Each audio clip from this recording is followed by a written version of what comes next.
વડોદરા શહેરના દરેક શિવાલયમાં આજે ભક્તોની ભારે ભીડ જોવા મળી રહી છે। તેવામાં વડોદરા શહેરનું કુંડકેશ્વર મહાદેવ મંદિર જે વાસણા વિસ્તારમાં આવેલું છે ત્યાં પણ વહેલી સવારથી ભક્તોની ભારે ભીડ જોવા મળી રહી છે। આજરોજ શિવાલયો ખાતે અલગ અલગ કાર્યક્રમોનું આયોજન કરવામાં આવી રહ્યું છે। હજારોની સંખ્યામાં શિવાલયમાં ભાવિ ભક્તો મહાદેવના દર્શન કરવા માટે પહોંચી રહ્યા છે। ત્યારે આ દર્શન તમે કરી રહ્યા છો વાસણા વિસ્તારમાં આવેલા કુંડકેશ્વર મહાદેવના કે જ્યાં પણ મોટી સંખ્યામાં લોકો પહોંચ્યા છે, ભગવાનના દર્શન કરી રહ્યા છે। હર હર મહાદેવના નાદથી શિવાલય ગુંજી ઉઠ્યું છે। આજે મહાશિવરાત્રિના પાવન દિવસે આજે કુંડકેશ્વર મહાદેવ જે સાંઈ મંદિર સ્થિત છે ત્યાં આગળ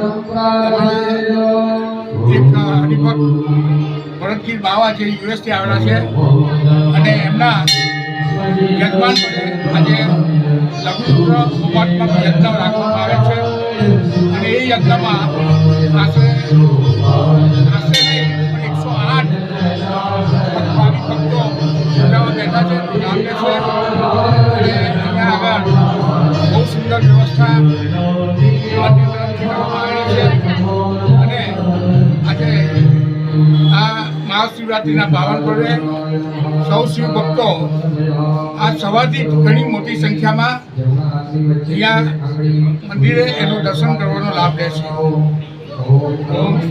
જય ભોલે, જય સાંઈનાથ।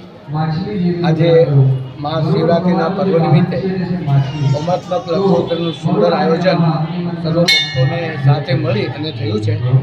પણ એક વિશેષમાં કહેવાનું એ અમારે એ છે કે અમે સાંઈ પરિવાર અહીંયા કોઈ પણ ચાર્જ લીધા વગર બેડ, સ્ટીક એવી અનેક આઈટમો એના માટે ડિપોઝિટ આપીએ છીએ એ અમને આનંદની વાત છે। એમાં તમામ લોકો જેને જરૂરિયાત છે એ લોકો એનો સહકાર લઈ શકે।